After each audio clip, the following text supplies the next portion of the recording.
உயிரோடை தமிழோடு இணைந்திருக்கிறீர்கள். IELC தமிழ் உயிரோடை தமிழில் அன்பர்களே, உலக நார்வல் நிகழ்ச்சியில் இணைந்திருக்கிறீர்கள். உலக நார்வல் நிகழ்ச்சியில் பிரித்தானியாவிலிருந்து போரியல் ஆய்வாளர் அரசு அவர்கள் இணைகின்றார். வணக்கம் அரசு அவர்களே. வணக்கம் நாகானே. அனைத்துலக உயிரோடு தமிழ் உறவுகளுக்கு அன்பு இருந்த வணக்கம். தொடர்ந்தும் உலக நார்வல் நிகழ்ச்சியில் அமெரிக்கா, ஈரான், இஸ்ரேலுக்கு இடையிலான போர் தொடர்பான நிலைமைகளை பார்ப்போம். போர் தொடங்கி 33 நாட்கள் ஆகிவிட்டது. இந்த நிலையில் தொடர் தாக்குதல்கள் நடைபெற்றுக் கொண்டிருக்கின்றது. அது மட்டுமில்லாமல் களத்தில் தாக்குதல்கள் நடைபெற்றாலும் அரசியல்வாதிகள் மத்தியில் அவர்களுக்கும் இடையில் தாக்குதல்கள் நடைபெற்றுக் கொண்டிருக்கின்றது. பெசஸ்கி அவர்கள் கூறிய விடயத்தை நீங்கள் நேற்று கூறினீர்கள். அதைத் தொடர்ந்து டொனால்ட் ட்ரம்ப் அவர்கள் போர் நிறுத்தத்துக்கு கேட்டுக்கொண்டிருக்கிறார்கள், கெஞ்சிக் கொண்டிருக்கிறார்கள் என்று கூறின விடயங்கள் எல்லாத்தையும் நீங்கள் கூறும்பொழுது, ஈரான் போர் நிறுத்தத்தை கோரவே இல்லை என்றதை அவர்கள் கூறியிருக்கின்றார். டொனால்ட் ட்ரம்ப் அவர்கள் பொய்யானது மற்றும் ஒரு பேஸ்லெஸ் ஆதாரமற்ற விடயங்களை கூறுகிறார் என்று இப்பொழுதெல்லாம் செய்திகள் தெளிவாக வருகின்றது. அந்த விடயங்களை நாங்கள் விரிவாக பார்ப்பதற்கு முன்னதாக களநிலை எவ்வாறு இருக்கின்றது அரசர்களே? களநிலை ஒவ்வொரு வாரமும் ஒவ்வொரு நாளும் நாங்கள் குறைவாக இருக்கிறது, கூடியதாக இருக்கிறது என்று சொன்னாலும் அது ஏதோ ஒரு வகையில் களமுனை மேலும் மேலும் மேலும் அழிவுகளை கொண்டு வந்து கொண்டிருப்பதாகத்தான் தெரிகின்றது.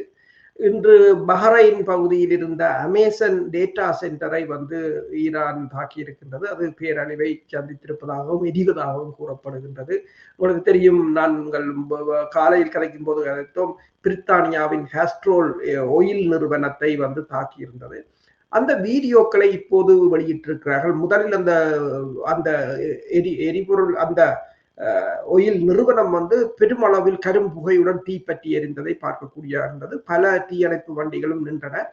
இப்போது வந்த காணொலிகளின்படி ஷாஹித் 136 விமானம் தான் போய் அதை அடித்திருக்கிறது. அந்த காணொலியில் பார்க்க கிடைக்கிறது.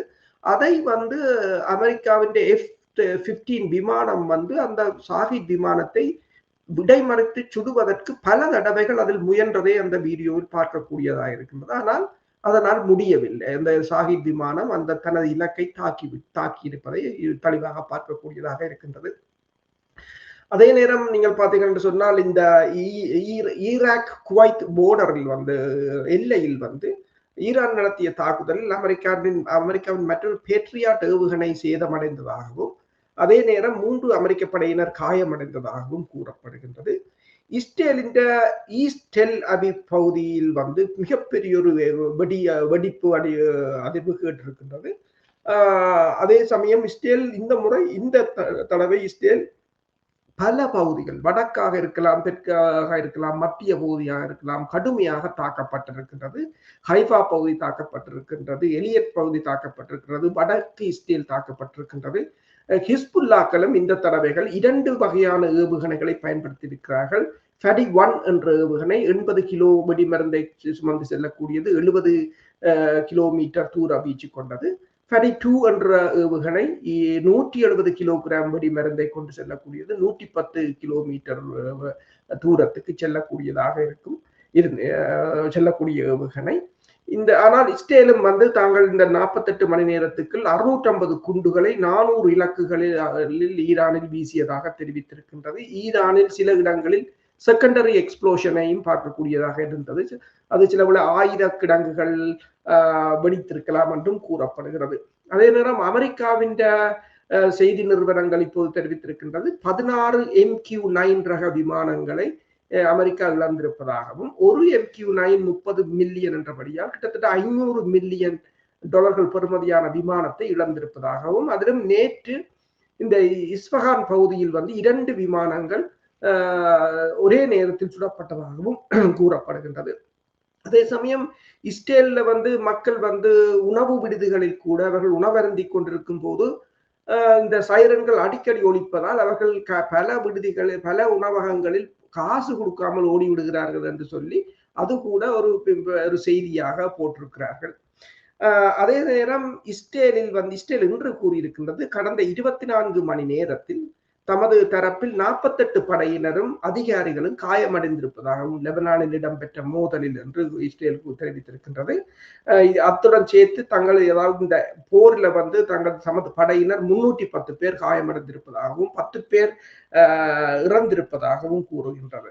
அதே சமயம் PMF என்ற அந்த ஈராக்கிய படை பிரிவு கூறியிருக்கின்றது தமது படைப்பிரிவின் ஒரு பிரிவு கொமாண்டோ பட்டாலியன் கட்டளை தளபதியும் ஒருவரும் அமெரிக்காட்ட குண்டு வீச்சில் இறந்ததாகவும் சிலர் காயமடைந்ததாகவும் தெரிவித்திருக்கிறார்கள். அதே சமயம் ஈரானில் வந்து கமல் கராசி என்றவர் வந்து அதாவது ஸ்ட்ராட்டஜிக் கவுன்சில் ஃபாரின் ரிலேஷனுக்கான ஸ்ட்ராட்டஜிக் கவுன்சிலின் தலைவராக இருந்தவர். அவர் காயமடைந்திருப்பதாக ஈரான் தெரிவித்திருக்கின்றது. அதே நேரம் அமெரிக்கா இந்த மோதல்களில் கிட்டத்தட்ட F-35 மற்றது ஆப்காஸ் F-15 விமானங்கள் உட்பட இழந்த ஆயுதங்களின் பெறுமதி வந்து $4.83 பில்லியன் என்று தெரிவித்திருக்கிறார்கள். ஒவ்வொரு கிழமையும் இந்த ஆயுதத்தில் மட்டும் $500 பில்லியனை இழந்து கொண்டிருக்கிறது அமெரிக்கா என்று போட்டிருக்கிறார்கள். இஸ்ரேலில் இப்போ நாங்கள் கதைத்துக் கொண்டிருக்கின்ற போதும் சைரன்கள் ஒலித்துக் கொண்டுதான் இருக்கின்றன. பல இடங்களில் கட்டிட இடிபாடுகள் பெருமளவில் காணப்படுகின்றன.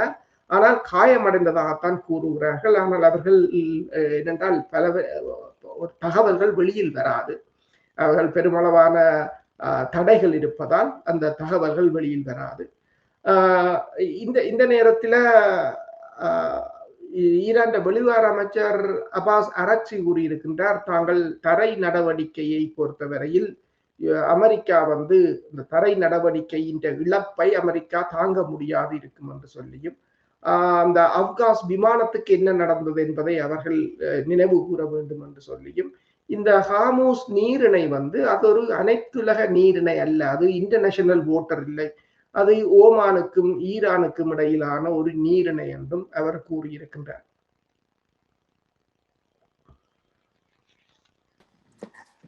அரசர்களே, இது நான் எனக்கு ஞாபகம் இருக்கிறது 2 வாரங்களுக்கு முன்னதாக நீங்கள் என்னோடு உரையாடும் பொழுது கூறினீர்கள், இஸ்ரேலினுடைய பிரதமர் பெஞ்சமின் நெட்டன்யாகு அவர்கள் ஊடகத்தில் உரையாற்றும் பொழுது அவர் அந்த ஊடகத்தில் ஈரானிய மக்களை பார்த்துத்தான் இந்த உரையாற்றினார் என்று நீங்கள் கூறினீர்கள். அதாவது இஸ்ரேலிய மக்களுக்கோ இனியவர்களுக்கு இல்லாமல் போராடுங்கள், உங்களுடைய அந்த இந்த ரிஜிமுக்கு எதிராக போராடுங்கள் என்று அவர்களை உற்சாகம் ஊட்டிய செய்தியை நீங்கள் கூறியது ஞாபகம் இருக்கின்றது. அதேபோல் இப்பொழுது வருகின்ற செய்திகளை பார்க்கும் பொழுது ஈரானுடைய ஜனாதிபதி மசூத் பெசஸ்கியின் ஒரு பகிரங்க கடிதம் ஒன்று அவர் அனுப்பியிருக்கின்றார். போருக்கான அரசாங்கத்தினுடைய நோக்கங்களை கேள்வி கேட்கவும் என்றதை அவர் நேரடியாக கேட்டிருக்கின்றார். தவறான தகவல்கள் இயந்திரத்துக்கு அப்பால் பார்க்கவும் என்று அவர் அமெரிக்க குடிமக்களுக்கு கேட்டிருக்கின்றார். அவர்கள் கெஞ்சுகிறார்கள், மண்டியிட வைக்கிறார்கள் என்றால் ஏன் இப்படியான ஒரு ஆக்கப்பூர்வமான அந்த மக்களுக்கு உள்நோக்கத்தை அவர்களுடைய நிலைமைகளை வெளிப்படுத்த வேண்டும் என்ற வகையில் இவர் கூறியிருப்பது போல் நான் உணர்கிறேன். நீங்கள் இந்த ஈரானுடைய ஜனாதிபதி மசூத் பெசஸ்கியனுடைய இந்த கடிதம் தொடர்பாக நீங்கள் என்ன அவதானிக்கிறீர்கள் என்று கூறுவீர்களா? அவர் என்ன கூறியிருக்கிறார் என்று சொன்னால், அதாவது அமெரிக்காவின் அரசு தலைவர் டொனால்ட் ட்ரம்ப் வந்து மக்களுக்கு உரையாற்ற இருக்கின்றார். அவர் உரையாற்றுவதற்கு முன்னர் இந்த நிலைமையை விளங்கப்படுத்தி ஈரான் அதிபர் அமெரிக்க மக்களுக்கு ஒரு கடிதத்தை அனுப்பியிருக்கின்றார், பகிரங்க கடிதம் என்று சொல்லலாம். அதில் அவர் கூறியிருக்கின்றார், அந்த மக்களை நீங்கள் அரசியல் கடந்து சிந்திக்க வேண்டும், உங்களை சுற்றி அரசியல் பின்னப்பட்டிருக்கிறது, உங்களுக்கு பொய் உரைக்கப்பட்டிருக்கிறது, உங்களுக்கு எல்லாம் திரிவுபடுத்தி சொல்லப்பட்டிருக்கிறது, ஈரான் வந்து உங்களை தாக்கவில்லை, அமெரிக்கா தான் ஈரானை தாக்கியது, ஈரான் வந்து செல்ஃப் டிஃபென்ஸ் தன் இறைமைக்காக ஈரான் போரிடுகின்றது, ஈரான் எப்போதாவது அமெரிக்காவில் எந்த தாக்குதலையும் ஈரான் ஈடுபடவில்லை.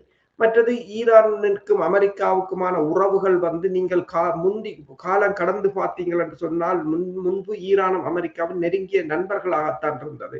எங்களை பகையாளிகள் ஆக்கியது, அவர் இஸ்ரேலைத்தான் குறிப்பிடுகிறார், பகையாளி ஆக்கியது என்று சொல்லி. ஈரான் எப்போதும் ஒரு மற்ற நாடுகளை இந்த அக்ரஸர் என்று சொல்றது மற்ற நாடுகளை துன்புறுத்துற நாடாக இருந்ததில்லை என்று ஈரான் அதாவது அமெரிக்க மக்களுக்கு, அதாவது அமெரிக்க மக்கள் இந்த போரின் உண்மைத்தன்மையை உணர்ந்து கொள்ள வேண்டும் என்று சொல்லியும், அதாவது இந்த ஈரானில் அப்போது இடம்பெற்ற இராணுவ புரட்சி, ஈரானில் இடம்பெற்ற புரட்சியிலிருந்து எல்லாவற்றையும் அவர் ஒரு சுருக்கமான கடிதமாக பகிரங்கமாக எழுதி அந்த மக்களுக்கு தெரியப்படுத்தி இருக்கின்றார். ஏனென்றால் இப்ப வர்ற செய்திகளை பார்த்தால் எல்லாம் குழப்பமாகத்தான் இருக்கின்றது. மக்களால் எதையும் நம்ப முடியாமல் இருக்கின்றது. அமெரிக்கா இந்த போரில் தோற்று விட்டதோ என்றதை உலகமே நம்ப முடியாமல் இருக்கின்றது. ஈரானிடம் தோற்று விட்டதா என்றால் அதையும் நம்ப முடியாமல் இருக்கின்றது. போர் இரண்டு தரப்பும் வெவ்வேறு தளங்களில் போராடுகிறார்கள். அமெரிக்கா 20வது நூற்றாண்டு போரை நடத்துகிறது, ஈரான் 21வது நூற்றாண்டு போரை நடத்துகிறது. அந்த இரண்டுக்கும் இடையில் மக்கள் வித்தியாசம் தெரியாமல் இருக்கிறார்கள். இப்போ அமைதிக்கான நேரம் இல்லை. இப்ப பெலாருசின் அதிபர் லுகசங்கோ அவர் ஒன்றை தெரிவித்திருக்கின்றார். அமைதிக்கு இப்போதைக்கு தங்களுக்கு நேரம் இல்லை, தாங்கள் போருக்கான தயாரிப்புகளில் ஈடுபட்டு கொண்டிருக்கிறோம் என்று. இப்போ எல்லோருக்கும் தெரிகிறது அமைதி எந்த இடத்திலும் அமைதியை கொண்டு வர முடியாது என்ற ஒரு முடிவுக்கு எல்லோரும் வந்துவிட்டது போலதான் தெரிகின்றது. அப்ப இந்த நிலையில் தான் ஈரான் அதிபர் அமெரிக்க மக்களுக்கு இந்த தற்போதைய நிலையை, ஈரான் நிலையை ஏனென்று சொன்னால் அதை கெஞ்சுவதாகவும் நாங்கள் எடுக்க தேவையில்லை. ஏனென்று சொன்னால் மக்கள் வேறு, அரசியல்வாதிகள் வேறு. மக்களில் பலரும் நல்லவர்கள் இருப்பார்கள். ஒரு சிலர் இந்த போருக்கு ஆதரவாக இருந்தாலும் இப்ப கருத்து கணிப்புகளை பார்த்தால் கூட பெருமளவான மக்கள் இந்த போருக்கு எதிராகத்தான் நிற்கிறார்கள். கடந்த வார இறுதியில் உங்களுக்கு தெரியும், மில்லியன் கணக்கான மக்கள் ட்ரம்பை பதவி விலக சொல்லி போராடி இருந்தார்கள். அப்ப பெசஸ்கியன் இந்த அறிவித்தல் இப்ப நெத்தனியாகு ட்ரம்ப் எல்லோரும் எவ்வாறு ஈரான் மக்களை தூண்ட வலிக்கிட்டார்களோ ஈரானுக்கு எதிராக, இப்போது ஈரான் அமெரிக்க மக்களை ஒரு உண்மையை விளங்கப்படுத்தி அவர்களை இந்த போருக்கு எதிராக திரள வைப்பதற்கான ஒரு கோரிக்கையாகத்தான் இதனை பார்க்கிறார். அதே சமயம் நீங்கள் பார்த்தீங்கன்னு சொன்னால் ஈரானில் கிட்டத்தட்ட 6 மில்லியன் மக்கள் இப்போது இந்த துணைப்படை, அதாவது வாலண்டரி சர்வீஸுக்கு, படையினருக்கு, பின்னிருக்கை படையினருக்கு தாங்கள் இந்த போராட்டத்துக்கு தயாராக இருப்பதாக கையொப்பமிட்டு கொடுத்திருப்பதாக கூறப்படுகிறது. கிட்டத்தட்ட 60 லட்சம் பேர் இந்த போருக்கு ஈரானில், அதாவது அமெரிக்கா தரைப்படையை இறக்கினால் தாங்கள் 60 லட்சம் பேர் போராட தயாராக இருப்பதாக கூறியிருப்பதாகவும் கூறப்படுகிறது. ஈரானில் நீங்கள் பார்க்கலாம், அடிக்கடி ஈரான் அரசுக்கு ஆதரவான போராட்டங்கள் அங்கே நடைபெறுகின்றன. ஆனால் அமெரிக்காவிலும் இஸ்ரேலிலும் இந்த போருக்கு எதிரான போராட்டங்கள் நடைபெறுகின்றன. அப்ப இருதரப்பும் ஒரு அரசியலை செய்கிறது. அமெரிக்காவும் இஸ்ரேலும் ஈரானில் ஒரு அரசுக்கு எதிரான அந்த போருக்கு அரசுக்கு எதிரான ஒரு மக்கள் கூட்டத்தை திரட்டமடிக்கிற அதே சமயம் ஈரான் அமெரிக்காவில் ஒரு போருக்கு எதிரான ஒரு மக்கள் அலையை ஏற்படுத்த முற்படுகிறது. இது உலகத்தில் இயல்பான ஒரு விடயம் இல்லையா? நீங்கள் இந்த பிரச்சாரம் செய்வார்கள், பொய் பிரச்சாரம் செய்வார்கள், அதை சரியாக விளங்கப்படுத்துவதும் கருத்துருவாக்கத்தை ஏற்படுத்துவதும் ஒரு நியாயமான உண்மைத்தன்மையோடு செயல்படுகின்ற அரசியல் தலைவர்களுடைய பொறுப்பு. டொனால்ட் ட்ரம்ப் தொடர்பாக நாங்கள் ஒன்றுமே கூற தேவையில்லை, இது உலகமே கூறுகின்றதை புரிந்து கொள்ளக்கூடியதாக இருக்கும் என்று கூறிக்கொண்டு, அரசர்கள் இப்பொழுது இந்த உங்களுக்கு தெரியும், அமெரிக்காவுக்கு பல பேராசிரியர்கள் இந்த போருக்கு எதிராக அவர்களுடைய கருத்துக்களை கூறிக்கொண்டு வருகின்றார்கள். குறிப்பாக இந்த சமூக வலைத்தளங்களில் நீங்கள் பார்த்தீர்கள் என்றால் எவ்வளவு காத்திரமாக நிறைய விடயங்களை கூறிக்கொண்டு வருகின்றார்கள். ஜான் ஹாப்கின்ஸ் யூனிவர்சிட்டி, அமெரிக்காவில் இருக்கின்ற பல்கலைக்கழகத்தில் அவர்களுக்கு கூட இந்த பொருளாதாரம் தொடர்பாக, நீங்கள் அன்று பேப்பர் டைகர் என்று கூறிய விடயத்தை நீங்கள் கூறினீர்கள். இப்பொழுது பேப்பர் எக்கானமி, பேப்பர் மார்க்கெட் மாதிரியான ஒரு மெனிப்புலேஷன் நீங்கள் கூறுவது, அந்த சந்தையை குழப்பி அந்த ஏற்ற இறக்கத்தை கட்டுப்படுத்துவதற்கும் பெரிய சரிவை சந்திக்க விடாத ஒரு வேலையைத்தான் இவர்கள் செய்து கொண்டிருக்கிறார்கள். இல்லை என்றால் உலகமே ஒரு பெரிய ஒரு ரிசெஷனுக்குள் போகின்ற என்று கூறுகின்ற விடயங்களை நீங்கள் கூறியதும் எனக்கு இன்னும் ஞாபகம் இருக்கின்றது. அந்த ஜான் ஹாப்கின்ஸ் பேராசிரியர்கள் கூட இந்த எக்கானமி தொடர்பாக, இந்த பேப்பர் மார்க்கெட் தொடர்பாக கூறியிருக்கின்றார்கள். இதை பற்றி நீங்கள் எங்களுடைய உறவுகளுக்கு கொஞ்சம் விரிவாக கூறுவீர்களா? உண்மைதான். என்னென்று சொன்னால், ஜோன் ஹாப்கின்ஸ் பல்கலைக்கழகத்தின் பேராசிரியர் ஸ்டீவ் கேன்கர், அவர் பொருளியல் துறையின் ஒரு பேராசிரியர். அவர் கூறியிருக்கின்றார், பிசிக்கல் ஸ்டோரேஜ், அதாவது உண்மையான எண்ணெய் வேறு, பேப்பர்ல அவர்கள் சொல்கின்ற மார்க்கெட் வேறு, பங்கு சந்தை. இப்ப நீங்கள் சில்வர் கோல்டு மார்க்கெட்டையும் பார்க்கலாம். பிசிக்கல் வேறு, இவர்கள் இந்த பங்குச்சந்தையில கோல்டுன்ற பங்குச்சந்தை, சில்வர்ன்ற பங்குச்சந்தை அது நாளைக்கு அவன் மூடி போட்டு போனாலும் இருக்கு. ஏன்னா அதுன்ற அளவுக்கு அங்க பிசிக்கல் சில்வர் கோல்டு இருக்கிறது இல்லை. அதே போலதான் அவர் கூறுகிறார், இது ஒரு பேப்பர் மார்க்கெட்டா இருக்கிறது. ஆனால் அந்த உண்மையான பிசிக்கல் மார்க்கெட் வந்து அது 1970 விட படும் மோசமாகத்தான் இருக்கின்றது என்று சொல்லி.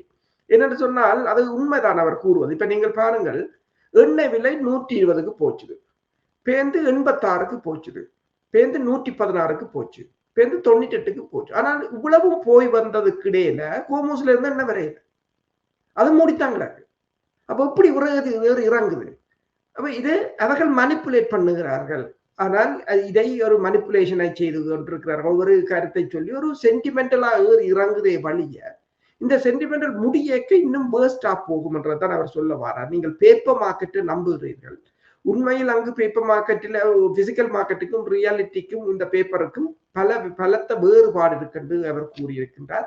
அதே போல இன்னொன்றையும் கூறியிருக்கின்றார் என்னென்று சொன்னால், இந்த டரிஃப் வந்து ட்ரம்பின் 2 பிரச்சனை உலகத்தை கடும் நெருக்கடிக்கு தள்ளியிருக்கிறது. ஒன்று டரிஃப்ல இருந்த பிரச்சனையும் உலகம் சந்தித்துக் கொண்டிருக்கிற நேரத்துல போரும் அதுக்குள்ள வந்திருக்கிறது.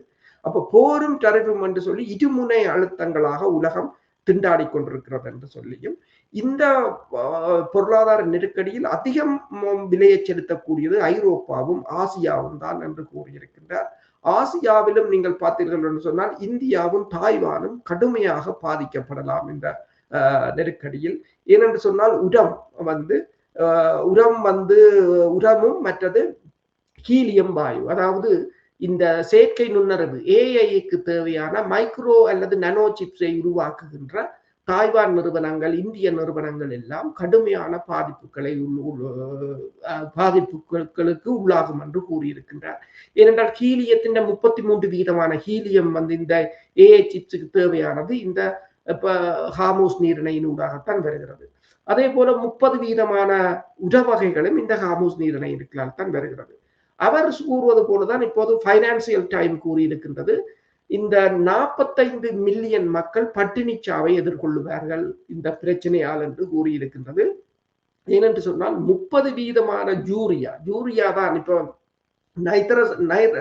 நைட்ரஜன் பசலைகள்ல வந்து யூரியா மிக மிக முக்கியமான ஒன்று. அந்த யூரியாவின் 30% இப்போது முடங்கி போயிருப்பதாக கூறியிருக்கிறார். அதே போல நீங்கள் பார்த்தீங்கன்னா ஜெர்மனி கூறியிருக்கின்றது, தனது பொருளாதார வளர்ச்சியை இந்த வருடத்துக்கு 1.6% என்று முதலில் ப்ரொஜெக்ட் பண்ணியிருந்தார்கள். இப்போது அது 0.6% மாறி இருக்கின்றது என்று தரமிறக்கப்பட்டிருக்கிறது என்று கூறியிருக்கிறார். அதே போல துருக்கி இப்போது ஈரானுடன் பேச்சுவார்த்தையை நடத்தி கொண்டிருக்கிறது. துருக்கியின் 14 கப்பல்கள் ஹார்மூஸ் நீரிணையில் சிக்கியிருப்பதாகவும் அதில் 11 கப்பல்களை தங்களுக்கு அனுப்பும்படியும் துருக்கி கேட்டிருக்கின்றது. ஆனால் இதுவரை ஒரு கப்பலைக்குத்தான் அனுமதி கொடுக்கப்பட்டிருப்பதாகவும் கூறப்படுகின்றது. இப்ப நீங்க பார்த்தீங்கன்னா பொருளாதார ரீதியாக, அதாவது பேச்சும் இப்ப பாத்தீங்கன்னு சொன்னால் இந்த உலக எரிசக்தி நிறுவனம், வேர்ல்ட் பேங்க், மற்றது IMF, இந்த 3 நிறுவனங்களும் இப்போது ஒரு கோஆர்டினேஷன் கமிட்டியை அமைத்திருக்கிறார்கள். இந்த போரை எவ்வாறு, இந்த போரின் பொருளாதார பிரச்சனைகளை எவ்வாறு கையாள்வது என்றது தொடர்பாக அவர்கள் கூடி கதைக்க போகிறார்கள். இந்த போரில் அதாவது அடிக்கடி கூட போகிறார்கள், கூடி நிலைமையை எவ்வாறு சமாளிக்கிறது என்பது தொடர்பாக. ஏனென்று சொன்னால் எல்லோரும் ஒரு கிழமையில் முடிந்துவிடும், 2 கிழமையில் முடிந்துவிடும் என்று எதிர்பார்த்தது இப்போது அதை தாண்டி போய்கொண்டிருக்கின்றது. ஈரான் எந்தவித, அதாவது இந்த ஹோர்முஸ் நீரிணை தொடர்பில் எந்த சமரசத்துக்கு விடமில்லை என்று சொல்லிவிட்டது. அதிலும் மிஞ்சி பேசுவதென்று சொன்னால் நாங்களும் ஓமானும் தான் கதைக்கலாம் என்று சொல்லி இருக்கிறது. ஓமானை இப்போது ஈரான், முன்னர் ஓமானை பற்றி ஈரான் கதைக்கவில்லை, இப்போது ஓமானை ஈரான் இழுத்தது வந்து அந்த கூட்டணிக்குள்ளேயே ஒரு குழப்பத்தை ஏற்படுத்துகிற முயற்சியோடு கூட பார்க்க தோன்றுகின்றது.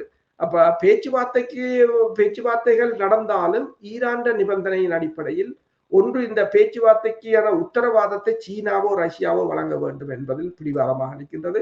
அதே போல ஹார்மூஸ் நீரிணை எந்த பேச்சுக்களில் இடம்பெறக்கூடாது என்றதை ஈரான் திட்டவட்டமாக தெரிவித்திருக்கின்றது. அதை அவர்கள் கூறுகிறார்கள், அது அனைத்துலக நீர்நிலை அல்ல, இன்டர்நேஷனல் வாட்டர் இல்லை என்று அவர்கள் கூறியிருக்கிறார்கள். நான் வெற்றி பெற்று விட்டேன் என்று கூறி போரிலிருந்து விலக டொனால்ட் ட்ரம்ப் அவர்கள் விரும்புகின்றார் என்ற செய்திகள் வருகின்றது. அது மட்டுமில்லாமல் அவர் கூறிக்கொண்டிருக்கும் பொழுது Iran incapable of building nuclear weapon என்று கூறியிருக்கின்றார். அவரே காரணத்தை கூறி அவரே தானே வெற்றி பெற்றேன் என்று இந்த போரிலிருந்து விலகுவதற்கு விரும்புகிறார் என்று கூறுகின்றார்கள். எப்படி இருக்கிறது இந்த இதுவும் நல்லாத்தான் இருக்கின்றது கேட்பதற்கு. திட்டமில்லாமல் வந்தவர்கள் திட்டமில்லாமல் போவது போல் இருக்கின்றது தெரிகின்றது. டொனால்ட் ட்ரம்ப் ஏன் இவ்வாறு கூறியிருந்தார்?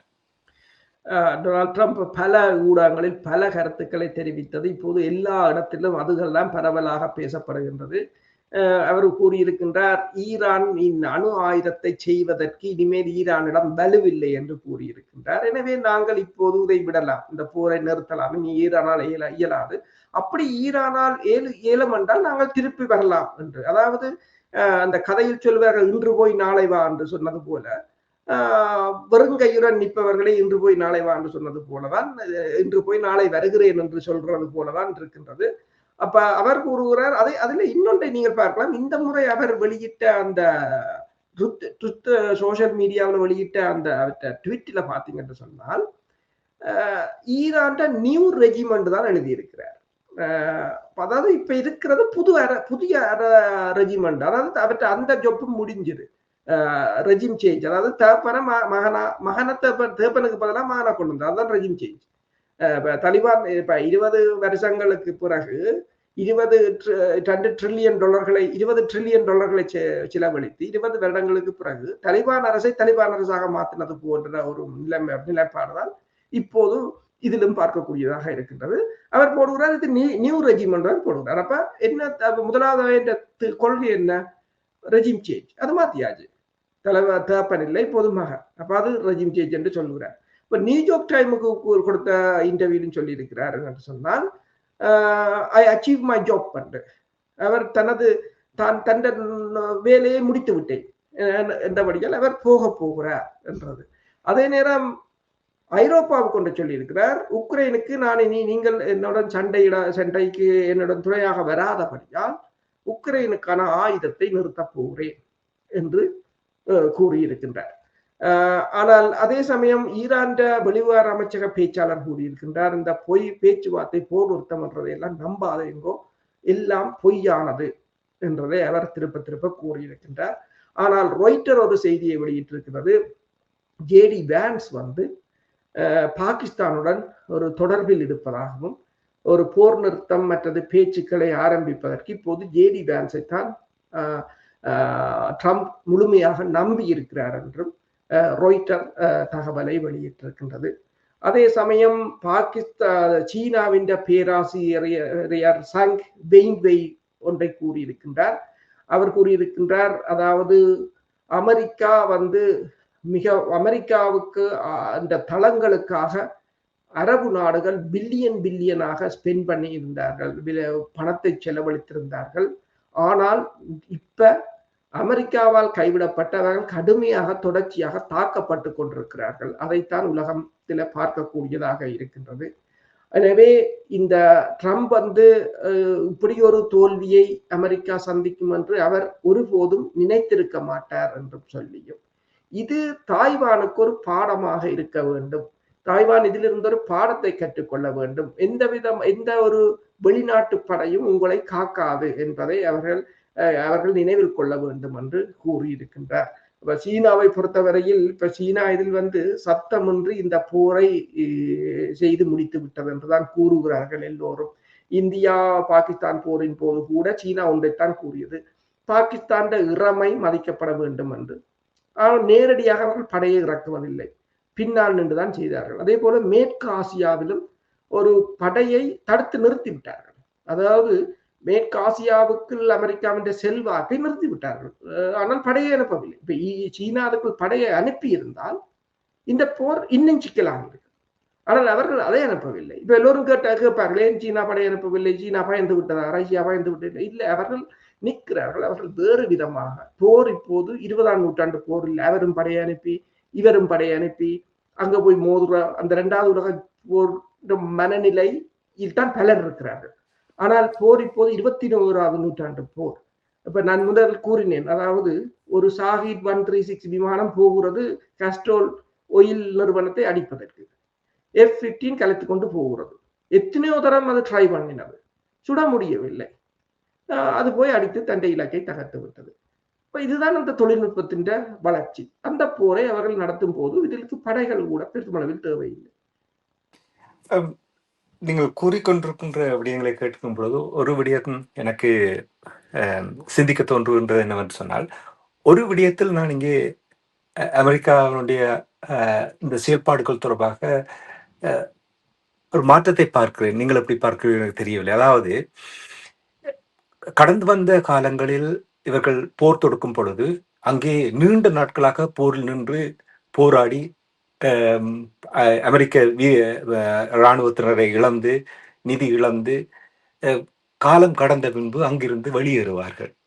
இது வரலாறு சொல்லித்தந்த பாடம். ஆனால் ஒரு குறுகிய காலத்துக்குள் இவ்வளவு இழப்புகளை கிட்டத்தட்ட 24 விமானங்கள் அமெரிக்கா இழந்து விட்டது. 2 பெரிய கப்பல்கள் தாக்கப்பட்டிருக்கின்றது. சரி, இறந்த அமெரிக்க படையினர் இறந்தவர்களுடைய தொகை குறைவாக இருந்தாலும் இந்த இப்படி ஒரு முடிவுக்கு வருவது முதல் தடவையாக நான் அமெரிக்காவிடமிருந்து பார்க்கிறேன். ஏனென்றால் அவர்களுக்கு அந்த தோல்வியை ஏற்க முடியாத ஒரு இனம்தான் அமெரிக்கர்கள். எப்பொழுதுமே தாங்கள் வென்றது என்ற அந்த வடிவத்தை தான் வெளிப்படுத்த வேண்டும் என்று விரும்புகிறார்கள். இதை நீங்கள் முன்னைய போர்களோடு ஒப்பிட்டு பார்க்கும் பொழுது இந்த முடிவை நீங்கள் எப்படி பார்க்கிறீர்கள்? அதுதான் என்னென்று சொன்னால், அவர்கள் அந்த 2வது உலக யுத்தத்தில் இடம்பெற்றது போல கூட்டணி அமைப்பது, கனரக ஆயுதங்கள், டேங்குகள், விமானம் தாங்கி கப்பல்கள் என்ற ஒரு நிலைப்பாட்டுக்கு இப்போதும் நிற்கிறார்கள். அதுதான் அங்குள்ள பிரச்சனை. ஆனால் இப்ப $700 மில்லியன் பெறுமதியான ஒரு விமானத்தை $20,000 பெறுமதியான ஒரு சிறிய விமானம் போய் தாக்கி அழித்து சுக்குநூறாக்கி விடுகிறது. இது ரஷ்யா இதை கற்றுக்கொண்டது. ரஷ்யா இந்த உக்ரைன் போரில் அப்போது நேட்டோ படையினர் அதை கற்றுக்கொண்டிருக்க வேண்டும். இதுதான் தற்போதைய போர் நிலவரம் என்பதை இவர்கள் இன்னும் விளங்கவில்லை. இப்போது பாத்தீங்கன்னா சொன்னா தரை நடவடிக்கை கூட சாத்தியமற்ற ஒன்றாகவே இப்போது காணப்படுகிறது. கண்மூடித்தனமாக குண்டை வீசலாம் என்று யோசித்தார்கள். ஆனால் அந்த கார்பெட் பம்மிங், இப்ப அமெரிக்கா நீங்கள் சொன்னது போல ஒரு தற்போதைய நிலையில் ஒரு குறுகிய போருக்குத்தான் அவர்கள் இந்த கனரக ஆயுதங்கள் பயன்படும். நீண்ட நாள் இழுபடுமாக இருந்தால் இந்த போரின் போக்கு மாறிவிடும். 2 விடயங்கள் இங்கே. ஒன்று, படைத்துறை ரீதியாக ஈரான் தனிய படைத்துறை ரீதியாக மோதி இருந்தால் அமெரிக்காவை இந்த நிலைக்கு கொண்டு வந்திருக்க முடியாது. அமெரிக்கா படைக்கலங்கள் இழக்கிறது, அது வேறு விடயம். ஆனால் பொருளாதார ரீதியாகவும் 2 பேரும், அமெரிக்காவும் பார்த்தீங்கன்னு சொன்னால் எல்லா நாடுகள் மீதும் பொருளாதார தடையை முதல் விதிக்கிறது. பொருளாதார தடை ஊடாக அவர்களை நலிவடைய செய்கிறது. அதற்கு பிறகு அவர்களை அடிக்கிறது, பட்டினி போட்டுவிட்டு அடிக்கிறது என்று சொல்வது.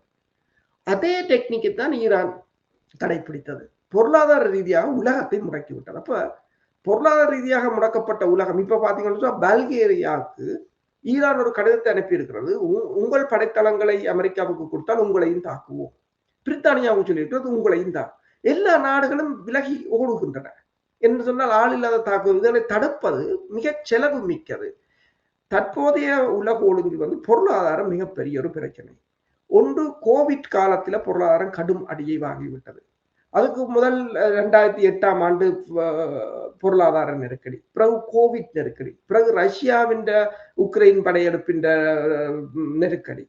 ஆனா அதுகளில் இருந்து மீள முதல் அடுத்த போரை உலகம் தாங்க முடியாத ஒரு நிலையில் இருக்கின்றது. எனவேதான் உலக நாடுகள் ஒன்று விலத்தி விட்டது. அடுத்தது, அமெரிக்காவை பொறுத்தவரையில் இந்த 21ஆம் நூற்றாண்டு போருக்கு அவர்கள் இன்னும் தங்களை முழுமையாக தயார்படுத்தவில்லை. அதை எவ்வாறு எதிர்கொள்வது என்பதை தயார்படுத்தவில்லை. முன்னர் அமெரிக்காவுடன் தான் செயற்கைக்கோள்கள் எல்லாம் இருந்தன, புதிய தொழில்நுட்பங்கள் இருந்தன. ஆனால் இப்போ சின்ன சின்ன நாடுகள் எல்லாம் தொழில்நுட்ப ரீதியாகவும் அறிவு ரீதியாகவும் நன்றாக வளர்ந்து விட்டார்கள். அவர்கள் பல, இப்ப நீங்கள் பார்க்கலாம், அன்னைக்கு நான் கூறினேன், FBI இந்த தலைவர், அமெரிக்காண்ட FBI இந்த தலைவர்கிட்ட இமெயிலை ஹேக் பண்ணி ஈரான்ல இருந்து அவற்ற படங்கள் முழுத்திலையும் எடுத்து வெளியில போட்டிருக்கிறார்கள்டா. அவங்க ஒரு செய்தியை சொல்கிறார்கள், FBI இந்த தலைவர்கிட்ட ஹேக் பண்ற வேண்டாம், மிச்சாக்கண்டு எல்லாம் எவ்வளவு ஈஸியாக எங்களால் நுழைய முடியும் என்று சொல்லி. என்ற தொழில்நுட்பம் எல்லா இடமும் வளர்ந்து எல்லோரும் கல்வி அறிவை பெற்றிருக்கிறார்கள். அந்த அறிவு வளர்ச்சி தான் அவர்கள் இந்த போரை அமெரிக்காவையே தோற்கடிக்கக்கூடிய ஒரு நிலைக்கு அவர்களை கொண்டு சென்றிருக்கின்றது. நான் அதை கேட்ட காரணம் என்னவென்றால், நீங்கள் அடிக்கடி கூறிக்கொண்டு வந்த இப்ப நான் உங்களோடு 2-3 ஆண்டுகளாக பேசிக்கொண்டு வரும் பொழுது, இந்த உலகம் ஒழுங்கில் மாற்றம் வந்து கொண்டிருக்கின்றது என்று கூர்ந்தீர்கள். இப்பொழுது அந்த மாற்றத்தை உறுதிப்படுத்தும் வகையில் தான் இந்த இவர்களுடைய அணுகுமுறைகளை உணரக்கூடியதாக இருந்தது. இப்ப நீங்கள் கூறினீர்கள் மற்ற நாடுகளுடைய எவ்வாறு தொழில்நுட்பத்தை பயன்படுத்துகிறார்கள், எவ்வாறு அணுகுகிறார்கள், இப்ப நேட்டோவில் ஏற்பட போன்ற சிக்கல்கள், அப்படி பல விடயங்களை நீங்கள் பார்க்கும் பொழுது இந்த உலக ஒழுங்கின் மாற்றத்தை உறுதிப்படுத்தும் ஒரு போராக இந்த போர் அமைந்திருப்பது போல் தான் நான் உணர்ந்தேன். அதற்காகத்தான் உங்களிடம் அந்த கேள்வியை கேட்டேன். இன்னும் நிறைய கேள்விகள் இருக்கின்ற அது தொடர்பாக கேட்பதற்கு. ஆனால் இன்று எங்களுக்கு நேரம் போதாது. நாங்கள் இத்தோடு இந்த நிகழ்ச்சி என்று கொண்டு வந்து இஸ்ரேல் மீது நடந்த தாக்குதல் தொடர்பான விடயங்களை கூட நான் உங்களோடு கேட்டு அது தொடர்பான மேலதிக தகவலை அறிந்து கொள்ள விரும்பியிருந்தேன். ஆனால் நாங்கள் இன்னும் ஒரு சந்தர்ப்பத்தில் அந்த விடயத்தை தொடர்ந்து பார்க்கலாம். இன்று தகவல்களை திரட்டியதற்காக, உயிரோடை தமிழ் உறவுகளோடு பயந்து கொண்டமைக்காக, உயிரோடை தமிழ் அன்பர்கள் சார்பாக நன்றியை கூறிக்கொண்டு மீண்டும் நாங்கள் நாளை உலக நார்வல் நிகழ்ச்சி இணைந்திருப்போம். அது வரைக்கும் நன்றி, வணக்கம் அரசர்களே. நன்றி, வணக்கம். எமது பார்வையாளர்களுக்கு வணக்கம். மக்களின் குரலாய் ஓங்கி ஒலிக்கும் இலக்கு மின்னிதழ் மற்றும் உயிரோடை தமிழ் வானொலி ஆகிய இவ்விரு ஊடகங்களும் உங்களைப் போன்ற எமது நேயர்கள் நண்பர்களின் ஆதரவிலேயே இயங்கி வருகின்றன. மிக குறைந்த வளங்களுடன் பல இடர்கள் மற்றும் தடைகளை தாண்டி பயணிக்கும் எமது ஊடகங்களின் பணிகள் மேலும் வளர உங்களால் முடிந்த நிதியுதவியை வழங்கி இன்னும் காத்திரமான செயற்பாடுகளை முன்னெடுக்க உதவுமாறு மிகவும் பணிவன்புடன் வேண்டி நிற்கின்றோம். உங்கள் பங்களிப்பு உங்களின் உரிமை குரலாய் ஓங்கி ஒலிக்கும். நன்றி.